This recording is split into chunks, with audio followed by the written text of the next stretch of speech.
Bonjour à toutes et à tous, j'espère que vous allez bien. Je suis très content de vous retrouver ce mardi 18 octobre. Il est 10h01 pour une revue de marché Ishimoku. Donc je vais aller regarder si on voit bien mon écran et si vous m'entendez bien. Salut Nicolas, comment vas-tu? Ah super Thomas, très content aussi que tu sois là. Bonjour Frédéric, Serge, Pedro, Gildas. Bonjour à tous. Est-ce que vous pouvez me confirmer que vous voyez bien l'écran avec l'avertissement sur les risques? Tout est OK, le son, tout est parfait. Superbe. OK, bonjour à tous. Il y a plein de bonjours qui arrivent. Voilà. Il y a toujours bonjour Ossine, Pedro, toujours un plaisir de retrouver Patrick, bonjour Olivier, euh, fidèles auditeurs, que je vous remercie vraiment beaucoup de cette fidélité. Ça me touche beaucoup que vous soyez intéressés par mes modestes revues de marché. Donc je vous laisse aussi, puisqu'aussi je suis obligé de le faire, regarder un certain temps l'avertissement sur les risques, puisqu'ensuite cette revue de marché qui est maintenant en direct va être diffusée en rediffusion sur YouTube et il est absolument nécessaire que les gens puissent bien lire tout ce qui est écrit ici. On attend comme ça, cela permet aux retardataires d'arriver. Donc je lisais tout à l'heure sur Twitter que nous aurions la visite aussi de Phil, de Roby. Donc si tu es arrivé, Roby, Olivier, bienvenue à tous. Je suis très content. Alors peut-être que si nous avons des visites comme ça, c'est que peut-être que on a besoin tous un petit peu des uns et des autres pour comprendre un petit peu ce qui se passe sur le marché, ou en tout cas pour résoudre nos problèmes d'impatience. Donc je précise aussi, je vais le remontrer, que je suis aussi, en même temps que je fais cette revue de marché, en direct sur mon groupe Ishimoku que vous avez ici de Central Chart. Donc Central Chart, un endroit où vous pouvez retrouver beaucoup d'analyses, entre autres les miennes, mais bon, évidemment, vous avez aussi toutes mes analyses sur le blog et sur le forum. Donc je disais tout à l'heure sur Twitter que pour faire un petit peu différent cette semaine, je vous proposerai ben voilà, je suis à votre disposition. Si vous avez envie que j'analyse un actif en particulier, parmi le forex et les indices, ça peut être aussi quelques matières premières dans le genre pétrole ou comme ça. J'ai pas les actions, j'ai pas les matières premières agricoles que je ne traite pas. Donc n'hésitez pas à me demander, je le ferai pour vous. Si vous voulez une vision des choses sur le court terme, pour faire du très court terme, vous me demandez en court terme. Si vous voulez pour du swing, vous me demandez en swing, ou de l'intraday en intraday. En ce qui me concerne, pour ma part, on peut déjà commencer par revenir quelques instants avant que vous me demandiez sur les plans de trading que nous avions évoqués la semaine dernière. Alors j'ai pas eu le temps de faire ce que je voulais, c'est-à-dire les lister sur le blog pour m'en souvenir. Donc je me souviens pas de tout ce que j'avais dit, mais en tout cas on peut quand même déjà regarder l'euro USD. Vous voyez, euro USD devant vous mardi dernier, je vous montrais comment j'avais tracé toutes ces lignes que vous avez ici horizontales, qui étaient les objectifs potentiels que j'envisageais, qu'il était possible de viser en cas de cassure de je ne sais plus quel niveau, sans doute celui-ci ici des 1,11, très probablement en cas de cassure des 1,11. Et ce que l'on peut constater, c'est que chaque niveau que l'on a tracé ensemble a été atteint et qu'il était pertinent. Alors c'est important. Alors deux choses avant d'aller un petit peu plus dans le détail. Pour les nouveaux venus, pour les personnes qui arrivent ici et qui regardent cette revue de marché pour la toute première fois, il ne s'agit pas d'un cours sur l'Ishimoku, c'est-à-dire qu'à travers cette revue de marché, je ne vais pas vous apprendre à utiliser l'Ishimoku. Si vous voulez apprendre à utiliser l'Ishimoku, il y a moyen de le faire. Je vais vous montrer où, enfin si je trouve. Voilà, alors je vais vous montrer. Tac, et ensuite on revient. Voilà mon site web que je vous mets ici et maintenant à l'écran. Donc il suffit de taper Ishimoku dans le moteur de recherche Google et a priori ce site arrive assez rapidement. Sinon il faut taper ishimoku-kinko-yo.info et vous arrivez sur mon site web. Sur ce site web vous avez toute une série de tutos ici gratuits, des indications qui peuvent déjà vous donner beaucoup peuvent vous permettre d'apprendre déjà pas mal de choses sur l'Ishimoku. Vous avez ici ma chaîne vidéo à laquelle vous pouvez vous abonner. Je suis très content d'ailleurs. Je ne savais pas combien j'avais d'abonnés sur YouTube. J'ai découvert hier comment on voyait ça. Et donc hier, j'étais pile poil à 1000 abonnés. Donc c'était un peu drôle. Donc j'ai partagé avec vous. Vous pouvez aussi être alerté par mail à chaque fois que je publie un nouveau billet en allant voir sur ce menu. Vous avez ici la partie blog. Il suffit de cliquer tout en haut sur le menu avec toute une série d'analyses, voilà. Euh, Comment j'utilise par exemple le directional real volume. Vous voyez, j'avais fait un article là-dessus. Les plans de trading évoqués lors de la revue de marché du 27 septembre 2016. On va revenir sur un de ceux-là parce qu'il y avait eu pas mal de choses intéressantes. Vous avez ici l'onglet formation, coaching, les témoignages. Si vous voulez savoir tout ce que les gens pensent de ma formation, revoir les vidéos, la possibilité de vous inscrire à la newsletter et le forum. Donc on va quand même cliquer sur le forum parce qu'en cliquant sur le forum, ça vous amène sur un autre site web qui est tout simplement le forum sans doute le plus actif du monde concernant l'Ishimoku. Voilà. Donc vous avez vraiment moyen d'apprendre et d'étudier plein de choses de façon totalement gratuite en allant sur le blog et le forum. Et sur le forum, nous avons ici mon journal de trading. Encore une fois, on me demandait des track records, je sais pas quoi, sur Facebook. Alors j'indiquais que c'était un peu pas forcément très pertinent, puisque on ne demande pas à deux personnes qui pratiquent le chartisme de publier leur track record pour savoir si le chartisme fonctionne. Si ce que l'on veut savoir, c'est si je suis bon ou si je suis mauvais, c'est une chose, mais c'est pas cela qui va permettre de savoir si Ishimoku est un bon outil ou pas d'analyse technique, puisque deux chartistes peuvent avoir des résultats tout à fait différents en fonction de leur manière de trader, de leur possibilité, de leur capacité à dompter leurs émotions et leurs pulsions, ou dans le cadre, est-ce qu'ils respectent le même money management, qu'ils utilisent le même levier, enfin bon, c'est complètement aléatoire. Néanmoins, vous avez ici la cellule de veille. Donc là, vous la voyez parce que moi, je suis un membre inscrit du forum. Si on n'est pas inscrit sur le forum, on ne voit pas la cellule de veille. Et la cellule de veille, c'est l'endroit où je publie mes alertes, en aucun cas des signaux, mais j'indique, voilà, je vais rentrer en position de telle et telle manière, pour telle et telle raison, avec tel endroit de stop, je vais placer mon objectif ici, le stop ici, et j'explique ensuite pourquoi via des graphiques. Et ensuite, vous avez les journaux de trading, donc vous voyez, vous tapez sur journaux de trading, et vous avez les journaux de trading de pas mal de membres qui sont super intéressants pour apprendre aussi. Et vous avez ici le journal de la cellule de veille des opportunités que publie Cypressa. Cypressa, c'est mon pseudo. Donc ici, je reviens sur toutes les alertes que j'ai publiées, et donc j'indique le résultat, je fais un bilan chaque mois, etc. Donc il y a moyen de suivre les alertes que je publie dans la cellule de veille, qui sont en général les trades que je prends. Donc je vais revenir maintenant à nos moutons, pour vous dire que la semaine dernière, nous avions évoqué, donc si vous vous en souvenez, tous les objectifs que l'euro USD pouvait atteindre. Et ce qui est intéressant, c'est que ces objectifs, ces lignes noires, je ne les ai pas bougés depuis mardi dernier. Je les ai laissés telles qu'on les a tracées la semaine dernière. Et ce qui est intéressant, c'est de voir qu'elles n'ont pas été tracées au hasard, en utilisant les unités de temps supérieures et directement à partir des informations que nous délivre l'Ishimoku sur le H4, il a été possible de tracer ces objectifs baissiers de l'euro USD. Et ce qui m'intéresse ici, c'est pas tant de constater que l'analyse était bien faite et que effectivement, regardez, tous les objectifs ont été atteints un par un, mais surtout ce qui est intéressant, c'est de partager avec vous la précision chirurgicale de l'Ishimoku. Regardez comme chaque seuil tracé était un seuil parfaitement tracé qui a été touché au pic près, regardez, et sur lequel le marché a réalisé des batailles vraiment au point près. Ici, on a cassé, et regardez, ici, c'est exactement le niveau de retracement que nous avons eu. Il y a eu des mèches, mais en clôture, on a bien fermé, on a bien clôturé sous ce seuil. Ensuite, le marché est venu, regardez ici, c'est très impressionnant.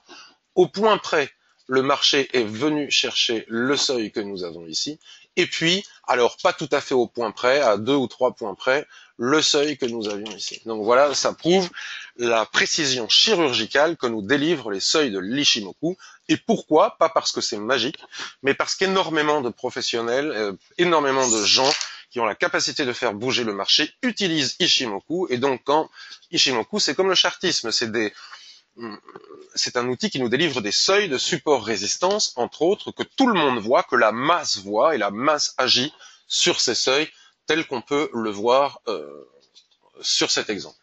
Alors, cela dit, ce n'est pas parce que tous les seuils que nous avions tracés ensemble ont été atteints que nous sommes rentrés dans le trade. En tout cas, moi, je ne suis pas rentré dans le trade. Pourquoi? Parce que j'avais dit aussi, et c'est une règle de l'Ishimoku, donc là, vous aurez la possibilité de me dire, ah, mais tu vois, si on n'entre pas sur accélération baissière, je dis toujours qu'il ne faut jamais entrer en position sur une accélération, qu'elle soit baissière ou haussière, parce que sinon, on risque d'entrer au moment où les prix vont décider de se replier, on va avoir raison dans notre analyse et pour autant on va perdre le trade parce qu'il n'est pas évident de mettre un stop très très très élevé et de deviner quel sera le seuil de retracement. Est-ce que ce sera 38, est-ce que ce sera 50, 60 ou voire davantage? Donc là nous avons eu une incroyable accélération baissière, une cassure en force et j'indiquais que si on cassait ce seuil, nous pouvions atteindre tous ces objectifs et qu'il serait pertinent d'entrer après un pullback. Sauf qu'il n'y a jamais eu de pullback. Ça fait partie des choses qui arrivent, regardez.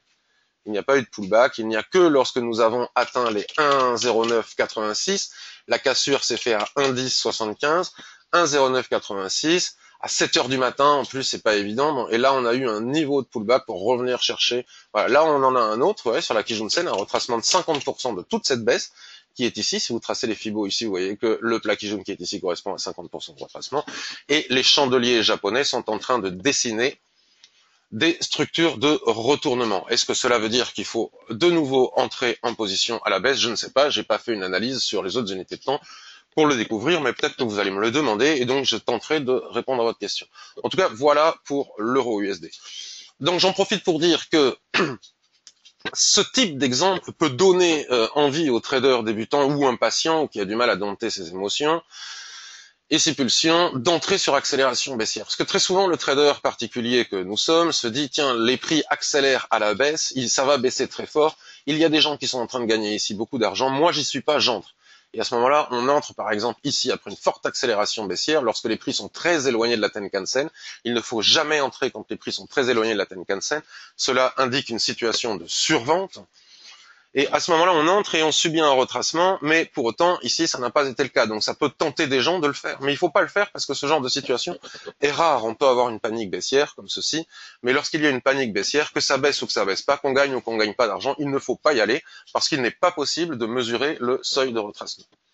D'autant plus que dans la très grande majorité des cas, si vous avez suivi la formation Ishimoku ou si vous connaissez l'Ishimoku, vous savez que la Tenkan-sen colle au prix et lorsqu'elle ne colle plus au prix, c'est une situation de survente sur achat. On en a un exemple ici. Regardez, on a une accélération baissière.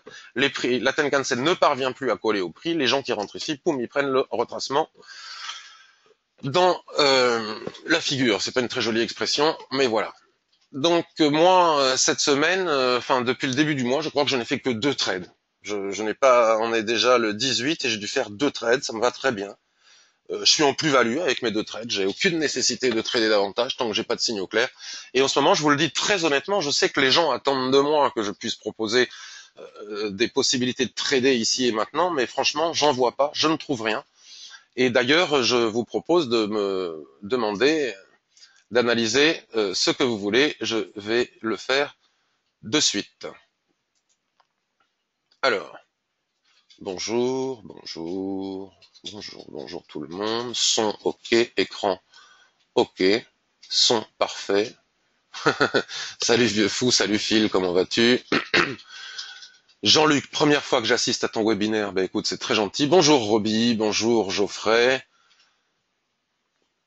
Alors, Xavier, DAX si tu veux bien, en swing. Et ensuite, GBP USD et un point sur AUD USD. Alors, je le note sur un bout de papier. Je vais noter ça, puis après, je viendrai voir les autres. Donc, DAX swing. Alors, DAX swing, on n'a pas tous la même notion de ce que veut dire le swing, mais on va faire une analyse sur du moyen terme.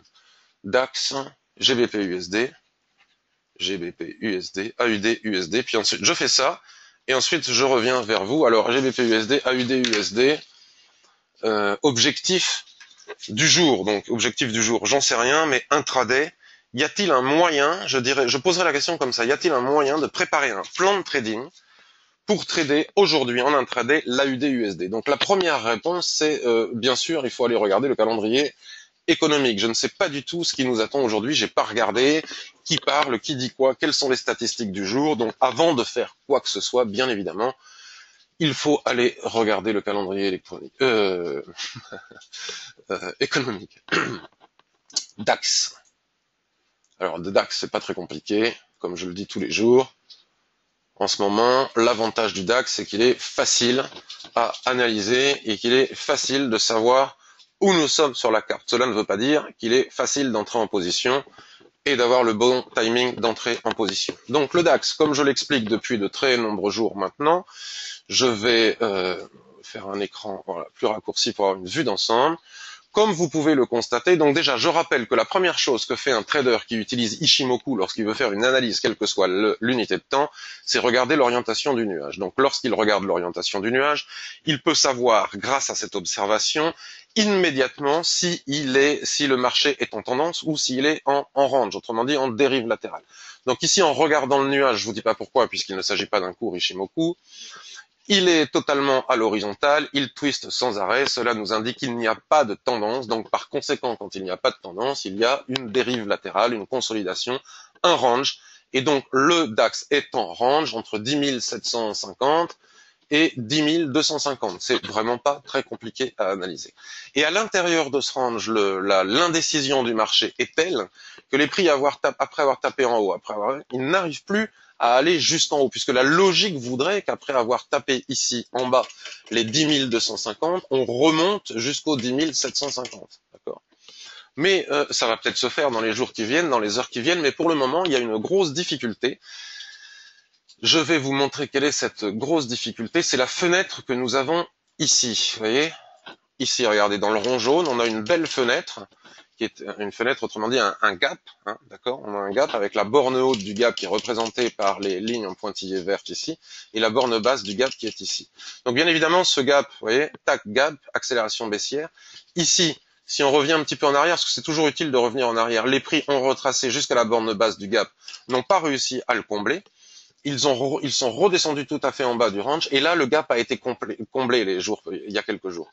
Néanmoins, même si le gap a été comblé, il continue, ces bornes, la borne basse et la borne haute de ce gap, continuent à jouer leur rôle de support-résistance, comme on peut parfaitement le constater sur le graphique. Ici, une fois que les prix sont venus chercher la borne haute du gap, elles n'ont pas réussi à casser. Hein, la cassure, c'est en clôture. Une mèche signifie que ça n'a pas cassé, c'est-à-dire que les acheteurs ici ont tenté de casser la borne haute du gap et les vendeurs les ont rejetés. C'est l'explication de la mèche. La mèche est le reflet du combat entre les deux camps. C'est très important de comprendre à quoi servent les mèches et comment les utiliser. Ici, on a de nouveau un doji sur la borne haute du gap. Tac, ici, on gap sous, voilà, c'est le cas de le dire, on fait une fenêtre, on gap sous le gap, on redescend, et ça bataille au niveau de ce gap. Regardez, hier, ça c'est la journée d'hier, me semble-t-il, hier n'était pas le 12, c'était la semaine dernière. On continue à travailler maintenant la borne basse du gap, et puis ici, on vient chercher de nouveau la borne haute du gap, et puis hier, on la casse, on retrace, on repasse dessus. C'est vraiment le seuil à surveiller. Et la borne haute du gap qui fait résistance au prix sur le DAX est doublée par une résistance chartiste constituée par cette oblique. Vous voyez, c'est pas compliqué, il suffit de tracer les seuils, de repérer ce qu'il y a à voir sur un graphique, et de cette manière, on peut parfaitement voir quels sont les niveaux de support-résistance. Donc les prix sur le DAX sont actuellement confrontés à un double niveau de résistance, qui est la borne haute de l'ancien gap, ici à 10 615 points, on va dire, et par cette oblique chartiste, vous voyez, là, ici, qui a rejeté les prix ici? C'est un peu compliqué de le dire. Est-ce que c'est l'oblique ou est-ce que c'est... On s'en fiche. En tout cas, la double résistance ici n'a pas été franchie. Et le marché, ce matin, revient tester à nouveau à la fois un petit peu la borne haute du gap et à la fois la droite chartiste qui est ici.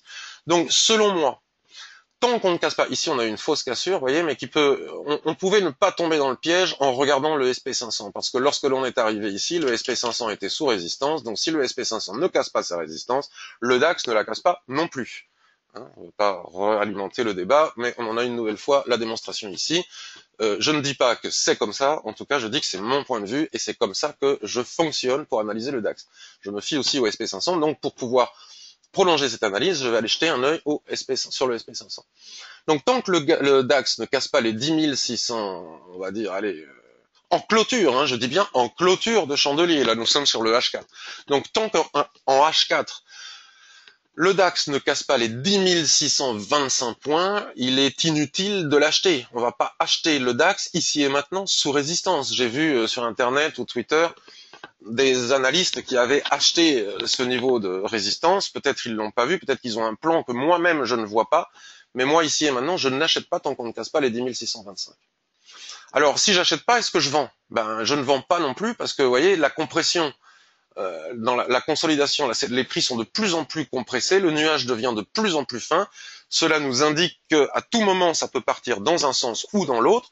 Donc en swing trading ou à moyen terme, puisqu'on me posait la question sur du swing trading ou du moyen terme, tant qu'on ne casse pas l'oblique ici, qui n'a pas 3 points, mais qui peut nous apporter, il faut voir déjà comment réagissent les prix, est-ce qu'ils vont la casser, est-ce qu'ils vont la transpercer, tant qu'on n'a pas un 3e point, elle n'est pas confirmée cette oblique. Mais tant qu'on ne passe pas sous le seuil, on va dire, vous voyez, ici on a la Kijun doublée de la SSA, tant qu'on ne passe pas sous le seuil des 10 400, je ne vends pas non plus. Si on casse les 10 400, je vais laisser casser, je vais attendre un pullback pour voir si les prix reviennent tester ce seuil qui n'est rien d'autre que la zone d'équilibre du range et à la fois cette oblique, pour pouvoir revenir chercher les 10 250. Alors, 250 points, c'est pas vraiment du swing trading, mais enfin, ça répond déjà un petit peu à la question. Donc, pas d'achat tant qu'on ne casse pas les 10 600 et je sais pas quoi. Et pour plus d'assurance, on pourrait dire les 10 650, pour venir chercher 10 760 points ici.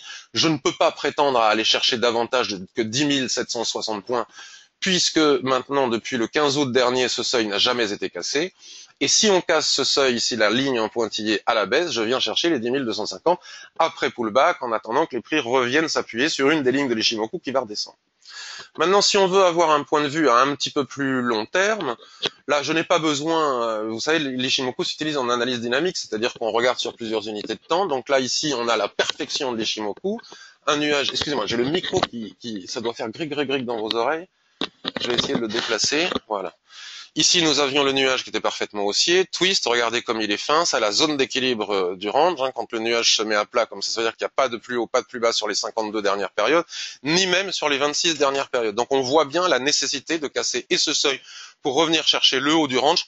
A priori, la logique voudrait qu'après avoir tapé le bas du range, on casse cette zone pour aller chercher le haut du range, puisqu'on fait des allers-retours dans le range. Mais après, il n'y a jamais de certitude en trading, ce n'est qu'une probabilité. Maintenant, si on revient chercher ici, qu'on casse ce niveau, vous voyez, je vous disais des 10 420 points, etc., il y a la possibilité d'aller chercher ce niveau. Si ce niveau casse le bas de ce range, si les 10 250 points cassent, le niveau suivant, il est extrêmement facile. Excusez-moi, il y a quelqu'un qui ouvre des dossiers dans la Dropbox, donc du coup, ça fait des alertes ici. Le niveau suivant, il est extrêmement facile à... Ah mince, j'ai plein de... Le niveau... Bon, c'est pas grave, on va laisser... le niveau suivant, il se trouve à 10 134 points, qui est un niveau de prix, un niveau des prix qui est ici. Attendez, un instant, s'il vous plaît. Alice, c'est toi qui mets plein de dossiers dans Dropbox? C'est toi qui mets plein de dossiers dans Dropbox? Plein de documents dans la Dropbox? D'accord. Et le seuil suivant, c'est un seuil de l'Ichimoku. Ben, on a tous les plats de l'Ichimoku. Ici, 10 000 points est un seuil, et ensuite 9 985 points est un autre seuil. À la hausse, visiblement, j'ai pas d'informations suffisantes. Si j'ai une information ici, ben, ça correspond au seuil actuel, les 10 773 points. Et ensuite, nous avons ici les 10 959 points. Mais enfin, c'est totalement prématuré, puisque tant qu'on n'est pas sorti de ce triangle, et tant qu'on ne sort pas de cette zone, de toute façon, on n'ira pas chercher les seuils suivants. Voilà, je crois que l'analyse est claire et facile à faire en ce qui concerne le DAX. Je ne sais pas si vous êtes d'accord avec moi, mais en tout cas, on ne peut pas ne pas être d'accord sur le fait que les prix travaillent à la fois cette oblique et la borne haute du gap qui se trouve à 10 600 points et des poussières. Ça, ce n'est qu'une mèche sur le daily. Donc, si on observe le daily, il faut aussi s'assurer, si jamais on entre en H4 et qu'on veut rester swing, puisque la question qui m'a été posée, si je mets 1 heure par analyse qui m'a été posée, on n'est pas sorti de l'auberge. Je vais essayer d'aller un petit peu plus vite. Sur le daily, vous voyez, la cassure, la fausse cassure que l'on a en H4 n'est rien d'autre qu'une mèche sur le daily. C'est-à-dire qu'en daily, ça ne passe pas cette oblique et cette borne haute de gap. Regardez, la borne haute du gap ici n'a pas été cassée depuis de nombreuses journées. Donc il faut bien s'assurer si on entre en H4 et qu'on veut rester swing et garder en overnight que la cassure que l'on a en H4, si on veut rentrer en H4 après pullback, soit confirmée en clôture daily, le principe de l'analyse dynamique. Donc je vais essayer d'aller un petit peu plus vite. En tout cas, voilà, l'analyse du DAX me semble simple à faire, facile, limpide. Il y a rien qui me semble incroyable. Le GBP USD, je vais aller très vite, puisque vous savez que en ce qui me concerne, il est hors de question de trader le GBP USD. Je ne veux pas subir ce qu'ont subi récemment des personnes avec cette chute de je ne sais pas combien de centaines de pips en pleine nuit, soi-disant à cause des robots, soi-disant à cause de la déclaration de Hollande, soi-disant nanana. C'est certainement à cause de l'instabilité politique. Donc l'analyse technique en période d'instabilité politique, c'est faire du trading casino. Selon moi, encore une fois, tout ce que je dis n'engage que moi. Donc techniquement, vous voyez ce que l'on avait vu déjà mardi dernier, ça n'a pas changé. C'est d'où l'intérêt de garder les analyses que l'on fait sur le long terme, ne pas enlever les droites, ne pas enlever les lignes, puisque le trading c'est une question de plan de trading. Si on n'a pas un plan de trading aujourd'hui, on l'aura demain. Vous voyez, je reviens sur le DAX. Si ça casse pas aujourd'hui, peut-être que ça cassera demain. Voilà, on n'est pas obligé d'agir ici et maintenant. Les gens veulent trader désespérément puisque ça leur provoque de l'adrénaline, du plaisir, mais c'est pas ça le trading. Le trading, c'est préparer les plans de trading, attendre qu'ils se déclenchent. Des fois, il y en a beaucoup qui se déclenchent. Des fois, il y a des mois, il y en a très peu. Moi, en ce qui me concerne, j'ai fait 2 trades et ça me va très bien. En dehors du scalping, bien sûr. Donc, comme nous avions pas, souvenez-vous, comme nous n'avions pas sur le long terme, je vais vous mettre un weekly, un graphique weekly. L'Ishimoku ne délivre plus d'informations, soit parce que j'ai pas assez d'historique, soit parce qu'on est sur les plus bas historiques. C'est la même chose sur les indices, le SP500, etc. On est sur des plus hauts historiques, donc on n'a pas d'informations au niveau de l'Ishimoku. On ne peut pas s'appuyer sur d'anciennes lignes de l'Ishimoku pour trouver les niveaux de support résistance. Donc dans ce cas-là, on utilise les extensions de Fibonacci, ce que j'avais fait mardi dernier, et les extensions de Fibonacci nous donnent des seuils probables où les prix vont aller chercher, puisque tout le marché, a priori le marché, à part les chartistes qui peuvent continuer à tracer leurs lignes, nous n'avons pas de repères, puisque nous sommes sur des plus bas historiques. Donc dans ce cas-là, tout le monde trace les extensions de Fibonacci, et tout le monde agit, la masse agit sur les seuils. Donc vous voyez, ici ça a été explosé, donc ici regardez, ce seuil est parfaitement pertinent, les prix ont mis un certain temps à le casser.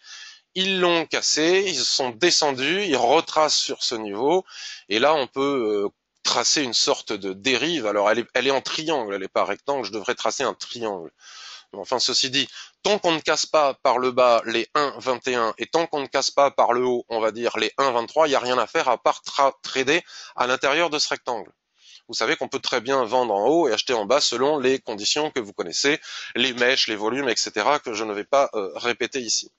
Si on venait à casser ce seuil, nous avons un niveau de support naturel qui est l'extrémité de la mèche, puisque les gens qui utilisent les chandeliers japonais savent très bien que l'extrémité des mèches hautes ou basses font support-résistance. Donc en cas de cassure des 1,21, nous pourrions à mon avis aller chercher les 1,19, et le seuil suivant, c'est l'extension de Fibonacci 100%, c'est-à-dire les 1,1628. Mais enfin, on n'en est pas là, et il suffit que Theresa May éternue ou avale un bretzel de travail. Non, ça c'était George Bush, mais enfin ça peut lui arriver aussi, peut-être son fish and chips. Et on peut repartir dans tous les sens. Donc c'est vraiment, malgré l'analyse technique, je ne traderai pas les paires en livres sterling. AUD-USD. Donc AUD-USD, nous avons eu le 27 septembre, je vous montrais la revue de marché du 27 septembre dernier. Lors de la revue de marché du 27 septembre dernier, j'indiquais, donc je montrais ce range, donc j'expliquais comment on pouvait trader les ranges en vendant en haut, en achetant en bas, selon certaines conditions, pas n'importe comment. Et ici, nous avions un superbe signal de vente avec cet avalement. J'étais rentré dedans, puis j'étais sorti, souvenez-vous, j'ai expliqué pourquoi. Donc l'idée était d'aller chercher le bas du range, mais j'avais bien précisé qu'avant de venir chercher le bas du range ici, nous avions un support intermédiaire d'importance qui se trouvait ici. Vous voyez, on voit bien qu'ici nous avons un niveau de support résistance intermédiaire. Donc l'objectif que nous avions proposé ici a été atteint, c'est-à-dire que les gens qui sont rentrés tel que l'analyse permettait de le faire, comme on l'avait fait ensemble à 0,7690, il a fallu qu'ils soient très patients, parce que le marché en ce moment, il va pas toujours très vite. Puis d'un seul coup, il accélère. Ils sont arrivés à 0,75, donc il y a eu 180 pips de gagné ici. Donc maintenant, ici et maintenant, on est toujours dans cette dérive latérale. Ça, c'était les obliques, là, c'était pour montrer qu'à l'intérieur d'un range, il y a des tendances, mais qu'il est toujours utile de savoir où est-ce que commence et termine une une tendance souvent à l'intérieur d'une dérive latérale, ça évite d'acheter en bas sur la borne basse du range ici en sachant que la résistance ici du range est bien plus importante que ce que nous propose la tendance. Donc ici et maintenant, nous sommes exactement comme c'était le cas ici en bas, nous sommes au niveau d'une résistance intermédiaire. Donc si cette résistance intermédiaire casse, on peut même l'ajuster sur le plus haut des prix qui sont ici, voilà, et c'est exactement là où les prix viennent de s'arrêter. Vous voyez, c'est pas très difficile, hein, l'analyse technique, il suffit d'apprendre. Après, ce qui est difficile, c'est le timing. Être analyste, c'est à la portée de tout le monde. Après, ce qui est difficile, c'est de trader, c'est-à-dire rentrer avec le bon timing, dire où vont aller les prix. C'est franchement pas besoin de, comme je dis souvent, de sortir de Saint-Cyr pour apprendre à faire ça, hein, en quelques mois assez vite vu. Si on casse les 0,77, la probabilité d'aller chercher les 0,7712 est importante. Donc on va pas rentrer à 0,77 en cassure des 0,77 pour aller chercher 10 points. Donc là, moi, ce qui va m'intéresser, c'est d'attendre de voir ce qui se passe ici. Si les prix viennent chercher ce niveau, qu'ils le cassent après pullback, si on s'appuie soit sur les lignes de l'Ichimoku qui vont remonter, mais là on est en situation de très gros surachat, soit sur les lignes de l'Ichimoku qui vont remonter, soit si les prix reviennent chercher la borne haute ici après cassure, on pourra acheter pour aller viser des objectifs qu'on trouvera sur les unités de temps supérieures, tels que je vous l'ai montré tout à l'heure, ou tels que il faut le faire quand on utilise Ichimoku. Ou si nous avons un soulèvement, autrement dit une mèche haute avec qui indique que les acheteurs tentent de casser la résistance, mais qu'ils sont rejetés par les vendeurs, et qu'on clôture à l'intérieur, et le tout accompagné de forts volumes, et en particulier, comme c'est le cas ici, vous voyez, là, selon moi, les vendeurs vendent trop tôt. Vous voyez, le directional volume de FXM montre ce que font en temps réel les traders d'FXM de par le monde. Et là, ils sont massivement à la vente. Selon moi, ils vendent trop tôt, puisque la probabilité d'aller ici est importante. Donc ils sont un petit peu... D'ailleurs, ça fait un moment qu'ils vendent. Sur toute la montée, ils sont en train de vendre. En général, quand tout le monde vend sur la montée, il faut essayer d'acheter. Les stochastiques sont en surachat, mais il reste de la marge pour arriver jusqu'en haut. Donc si on a un soulèvement avec de forts volumes, on pourra étudier à nouveau la possibilité de vendre avec un stop au-dessus de la mèche pour aller chercher 1. La zone d'équilibre du range à 0,76, 2. De nouveau les 0,75. Si ça casse, il faudra basculer sur les unités de temps supérieures pour voir quels sont les objectifs que l'on peut atteindre. Bon, mais les objectifs que l'on peut atteindre sont 0,7750 puis 0,78 ici. Pour en savoir un petit peu plus, il s'agit de basculer sur le graphique hebdomadaire et voilà, on a un objectif à nouveau ici à 0,7844. Vous voyez ? En même temps, là, c'est le haut d'une grande dérive latérale. Donc, le jour où on vient à casser par le bas les 0,74, la probabilité d'aller chercher les 0,72 est très importante. Pour le moment, il faut attendre. On voit bien que cette zone est une zone de résistance sur laquelle on se trouve très importante. Donc, soit on a acheté en bas et on s'apprête à encaisser nos bénéfices, soit on n'est pas dedans et il faut attendre. Il n'y a rien à faire pour le moment, sauf pour qui veut gagner 10 points. Alors, est-ce que nous avons d'autres... Alors, DAX Swing, c'est fait. Le GBP USD, c'est fait. L'AUD USD, c'est fait. Bonjour Landry, bonjour Gabi, comment vas-tu? Ça date d'août, la cellule de veille. Je ne comprends pas la question. Ça date d'août, la cellule de veille. Non, non, la cellule de veille, elle ne date pas d'août. Elle est mise à jour régulièrement. Il y a eu plein d'alertes publiées en septembre, en octobre. Le journal de la cellule de veille a été mise à jour à la fois pour le mois de septembre et le mois d'août. Donc, alors Euro GBP, je vais le faire, mais il faut que je l'ouvre parce que je ne regarde jamais. Swing avec la BCE jeudi, effectivement. NZD USD, on me demande. Le Bund, me dit Phil, je vais aller voir le Bund. Isabelle me met investing.com, d'accord, d'accord, très bien, merci Isabelle pour le calendrier. Dans 13 minutes, annonce sur le GBP. Euro GBP non plus, point d'interrogation, je ne sais pas ce que ça veut dire. Alors, je vais aller faire l'euro GBP. Non, euro GBP, je ne trade pas le GBP. Si c'est ça la question, tout ce qui est en GBP, c'est extrêmement dangereux que de le trader. Mais ça ne veut pas dire qu'il ne faut pas le faire, hein, mais moi, je ne le ferai pas.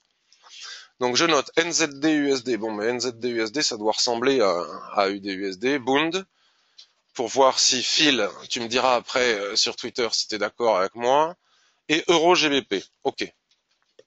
C'est parti. Je vais essayer d'aller un petit peu plus vite pour ne pas vous lasser. Peut-être que je suis un petit peu trop long dans mes analyses. Mais le but du jeu, c'est pas simplement de trouver des choses à trader. Souvenez-vous qu'il ne faut pas désespérer. S'il n'y a rien à trader, il n'y a rien à trader.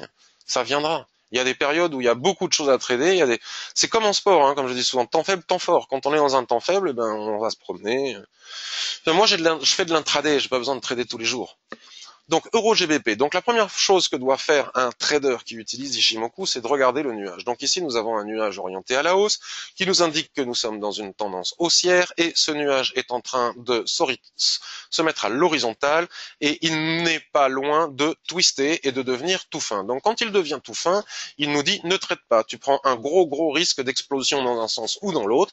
Il faut que l'épaisseur du nuage soit importante pour nous montrer sa volatilité, la volatilité passée des prix et lorsqu'il s'apprête à twister comme ça, on peut déjà plus ou moins commencer sans certitude à envisager de tracer un rectangle en sachant que la SSB représentera 50% de ce rectangle approximativement. D'accord? Donc ici, nous sommes au milieu de ce rectangle, il n'y a strictement rien à faire. Soit vous attendez qu'on vienne chercher les 0,8939 et tel que nous l'avions ici avec des chandeliers de retournement, il est possible d'acheter pour viser 0,9115 puisque c'est un range et si on fait des chandeliers de retournement, des mèches hautes comme ça au-dessus des 0,9116, à ce moment-là on peut vendre pour venir chercher les 0,8939. Si ce rectangle casse, puisque nous avons eu une cassure, on l'avait étudié la mardi dernier, alors attendez, on va essayer de réduire un petit peu le graphique. Donc s'il y a, vous voyez, c'est le range dans le range de range, c'est les fameuses poupées russes. Ce grand rectangle, je vous le donne en 1000, si je mets en daily, c'est une grande dérive latérale. Voilà. Superbe dérive latérale, vous voyez. On la verrait mieux en weekly, peu importe. Et cette dérive latérale a cassé par le haut. Elle a donné un signal d'achat. Regardez, ce Marubozu qui est ici, avec encore une fois associé à un maximum de vendeurs.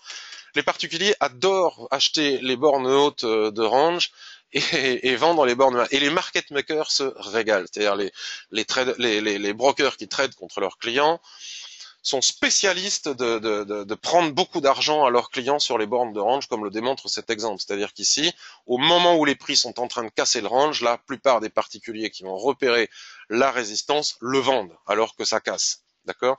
Ça casse, on n'a pas véritablement de pullback sur la borne du range, ça accélère, ça monte jusqu'ici. Donc maintenant, nous avons une tendance qui se met en place. Vous voyez? On va essayer d'utiliser, hop, comme cela. Donc ce range-ci casse, donc je disais on peut trader ce range en attendant qu'il se passe quelque chose. Et si ce range casse par le bas, la probabilité qu'il vienne chercher l'oblique chartiste ici au même niveau que la Kijun-sen, qui constituerait le niveau de 50% de retracement, est très important. Donc une cassure ici par le bas conduirait très probablement les prix sur la Kijun-sen ici à 0,8820. Si ça casse par le haut, nous n'avons pas d'informations sur le graphique daily, donc à ce moment-là, on va aller chercher l'information sur le graphique hebdomadaire. Le graphique hebdomadaire nous donne un peu d'informations et nous explique pourquoi les prix n'ont pas franchi le niveau des 0,91 puisque nous avons ici une forte résistance, regardez, pile poil sur là où les prix se sont arrêtés. Donc il faut attendre de casser cette résistance. Si cette résistance casse, ben, le niveau suivant des prix est l'objectif, et si cette résistance casse, le niveau suivant des prix est l'objectif. C'est pas difficile. Pour le moment, on est dans une grosse situation de survente, hein, regardez, et les chandeliers sont en train de dessiner des chandeliers de retournement. Et les stochastiques sont hautes, donc la probabilité qu'on ait un retracement suite à cette cassure est très forte. Donc méfiance avec les achats. Mais bon, encore une fois, c'est du GBP USD. Attention. NZD USD. Alors NZD USD, vous voyez, ça tombe bien, j'ai gardé des vieilles droites que j'ai laissées longtemps. Donc NZD USD, vous voyez, il y a une tendance molle ici, mais certaine, hein, ça avance doucement mais certainement. Et on vient de taper, les prix viennent de taper ici la borne basse de cette tendance, et ils se dirigent ici, ils retracent de 50% sur la Kijun et la SSB. Donc il faut observer ce qui se passe ici sur la SSB. Et le nuage ici a twisté pour nous donner très probablement un range. Hop, vous voyez. Bon, on n'est pas venu chercher le bas du range, mais il est là. Donc là, on est au milieu de nulle part. Donc trader au milieu de nulle part, c'est jamais simple. Et à l'intérieur d'un range, il y a une tendance. Regardez. Donc les prix sont sous résistance ici. Sur support, ils ont rebondi sur le support ici. Ils sont sur résistance ici. Il faut qu'ils cassent le niveau des 0,7250 pour pouvoir envisager d'aller progresser de nouveau au minimum jusqu'au niveau des 0,7381. Donc si on a acheté en bas ici, on peut regarder ce qui se passe sur ce niveau, sur ce seuil, et l'on va tracer. Si on veut savoir s'il faut garder la position ou sortir de position, ce qui est intéressant, c'est de matérialiser le seuil qui pose problème ici, on peut même le remonter jusqu'à la SSB, matérialiser le seuil qui pose problème ici, et basculer sur les unités de temps inférieures, admettons sur du H4.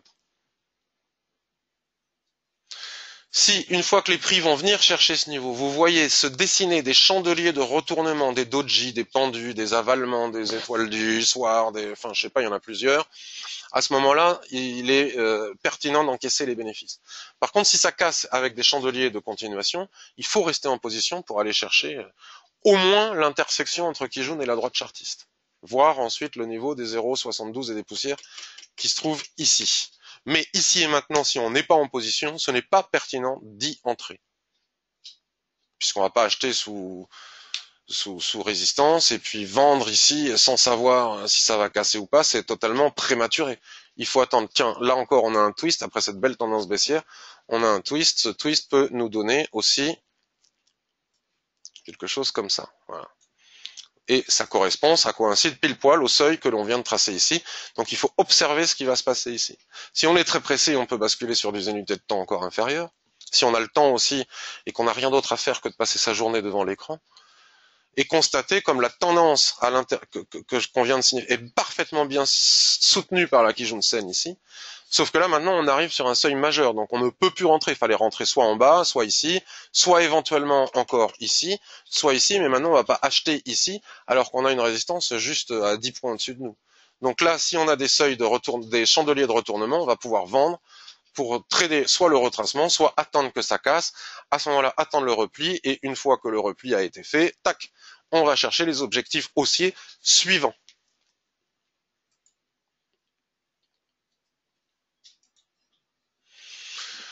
Le DAX est monté suite au bon IPC du GBP. Ah. Le DAX est monté suite au du GBP. Oui, non, voilà, le DAX... je ne pense... Enfin, excuse-moi Isabelle, mais je ne pense pas qu'il monte suite au bon résultat de l'IPC de Grande-Bretagne. Si on regarde le SP500, il fait quoi le SP500? Voilà, le SP500 il pousse, donc le DAX il pousse, point. Voilà, le SP500 il a rebondi ici sur la borne basse de son range, une fois de plus. Ici il l'avait fait, c'est ce qui avait permis au DAX de progresser, ici il l'a fait. Ici il progresse, il va sans doute progresser jusqu'à 2144, voire 2150 au minimum, et le DAX va suivre. Voilà, donc nous sommes ici dans la situation que je vous montrais tout à l'heure. Le DAX sur du 15 minutes, mais le 15 minutes... il est 10h43, la clôture H4 se fait dans 15 minutes. Si on casse ici ce niveau, attention au surachat. On va attendre les pullbacks sur ces niveaux de résistance qui deviendront à ce moment-là support, et il sera possible d'acheter pour aller viser les objectifs que l'on a visualisés ensemble tout à l'heure. Pour le moment, de toute manière, on n'achète pas une bougie qui n'a même pas clôturé. La cassure est en train de se faire en 15 minutes seulement. Mais dans 15 minutes, nous avons la clôture à la fois H1, qui prime bien évidemment sur le 15 minutes. Admettons que l'on achète ici en clôture 15 minutes, puisqu'on voit que le signal d'achat est en train d'être donné à la fois par les prix et par Chikou. Et qu'en clôture à 11 heures, dans 15 minutes, les prix redescendent en dessous, à ce moment-là, il faut vite sortir de position, parce que notre signal d'achat va se transformer en signal de vente. Si on a une mèche ici, c'est probable que ça se transforme en signal de vente. Donc il faut bien attendre les clôtures. Il n'y a jamais d'urgence à entrer en position. Et puis ensuite, nous avons le H4 aussi à 11 heures. Voilà, le H4, nous avons ici Chikou qui peut être confronté à la ligne, à la droite chartiste, donc il faut bien attendre la clôture.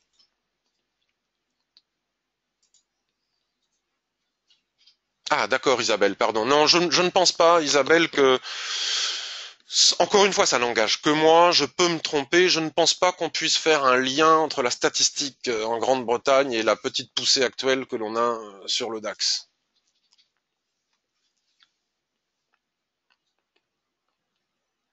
Écoutez, je vois qu'il n'y a pas de nouvelles questions. On a fait le tour de la question. Donc il ne me reste plus qu'à... Alors, Tic me demande, sur le Nikkei, en UT4, avons-nous bien une confirmation avec la Chikou? Alors, je vais aller regarder le Nikkei. Non, SP500, est-ce que c'est US 500? Je ne sais pas, Isabelle. Je ne sais pas, US 500, c'est quoi ton broker? C'est probable que US 500 soit effectivement SP 500, XTB. C'est probable, je sais pas. Ils ont tous des dénominations différentes, mais c'est bien probable que l'US 500 soit le SP 500. Donc le Nikkei, alors le Nikkei, de toute façon, il doit ressembler aux autres indices, alors on va essayer d'aller le chercher. Euh, comment il faut faire? Créer un graphique. Nikkei, alors est-ce que je l'ai? Est-ce que j'ouvre jamais le Nikkei, jamais, jamais, jamais. Sinon, il va falloir que j'aille le chercher.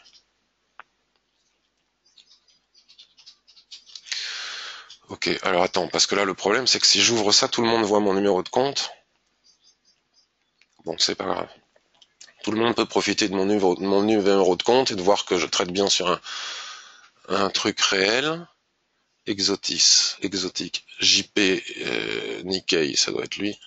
Hop, comment on fait pour l'ouvrir? Détacher, putain, je sais pas faire. Oh, je suis nul les amis, excusez-moi. Nikkei. Bon, ben je sais pas, je te répondrai sur le blog, je vais faire une analyse. Je sais pas comment on fait. Se détacher. Et donc quoi? Il s'est passé quoi? Alors, est-ce qu'il est dans la liste maintenant? Ah oui, il y avait le Bund aussi. Bon, je sais pas faire. Je suis vraiment désolé. Je sais pas faire. Je regarderai et je ferai sur le blog. Par contre, le Bund, tac, ouvrir graphique. On va le mettre en H4. Quoi? Ouvrir un graphique dans la dernière fenêtre marquée Scope 2. Fenêtre station de trading. Oh, nouvelle fenêtre Market Stop 2 active. Oui, bah active, vas-y. Tiens, c'est super, on n'a pas Ishimoku ici, donc déjà c'est génial. Regardez le Bund. Sans Ishimoku, déjà on peut faire ça. Puis il vient de casser. Hop. Ça, c'est l'analyse technique, c'est facile. Hein, c'est tracer des lignes. Voilà. Bon, on s'en fout. Ce qui est difficile, c'est le trading, c'est pas l'analyse technique. Mais il faut bien évidemment savoir faire des analyses pour faire du trading, pour entrer en position. Donc là, sur le Bund, visiblement, il est très très haut. Sur le Bund, ce que nous avons, c'est une cassure du seuil qui est ici, et donc les prix probablement vont retracer sur ce niveau.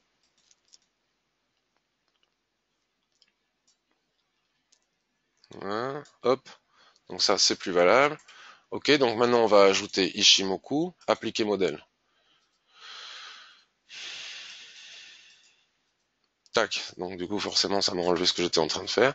Et regardez le rectangle que tu voyais, si on ne sait pas faire en ayant un graphique nul, l'avantage de l'Ishimoku, c'est que dès que le nuage est à l'horizontale et qu'il twiste sans arrêt, on sait immédiatement et visuellement, c'est ça que ça veut dire voir l'équilibre d'un graphique en un clin d'œil avec l'Ishimoku. C'est-à-dire que l'orientation du nuage, si elle est haussière, s'il est haussier, c'est que c'est haussier, s'il est baissier, c'est baissier, s'il est horizontal, c'est que c'est en rente.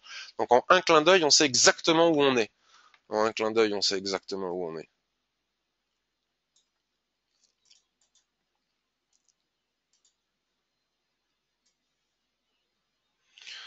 Alors, le Bund, donc là, il est à l'intérieur de cette dérive latérale, donc dès qu'on tape en bas, si on a des mèches, on peut viser le haut. Dès que ça tape en haut, comme c'est le cas ici, regardez là, on a des chandeliers de retournement. On a un doji, une étoile du soir, un avalement, et cela nous conduit vers la borne basse du range. Donc la même chose en bas. Si ça casse les 162,64, ben on a un premier objectif à 161,68. Ah oui, il y a quand même 100 points, là, c'est pas mal, c'est intéressant à trader, ça. Donc pour le faire, on peut basculer sur du 15 minutes.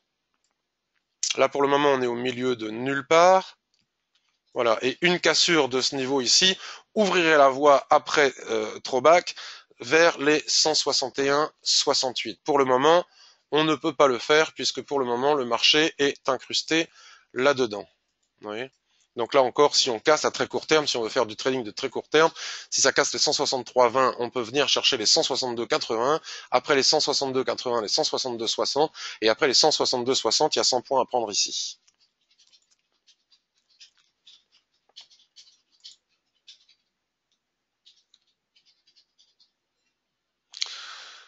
Donc, Thomas, bravo et merci encore. Tu m'as apporté beaucoup entre dit, mais merci. Je m'en réjouis, Thomas. Ça me fait beaucoup de plaisir.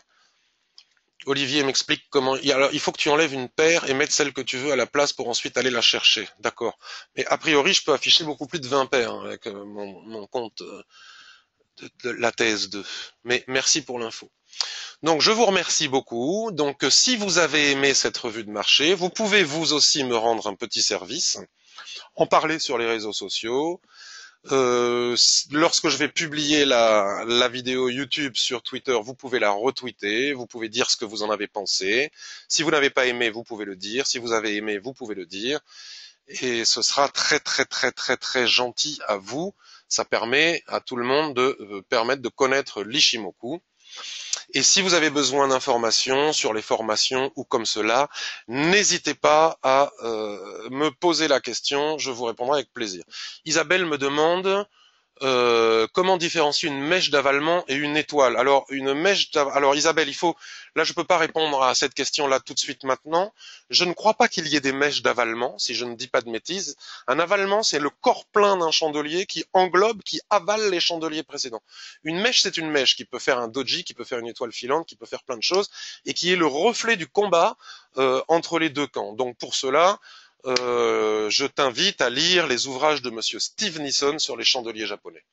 Roby, qui est resté jusqu'à la fin, mais vraiment merci, merci beaucoup Roby, c'est de l'honneur que tu me fais d'être resté jusqu'à la fin, qui me dit clap, clap, clap, clap, toujours clair et net, bravo Pat. Bon, mais ça me fait vraiment très plaisir de la part de Roby. Je vous fais un bisou à tous, à bientôt, bye bye. Ah oui, je ne serai pas là les 2 mardis prochains, je pars en vacances au Baliar. Ciao.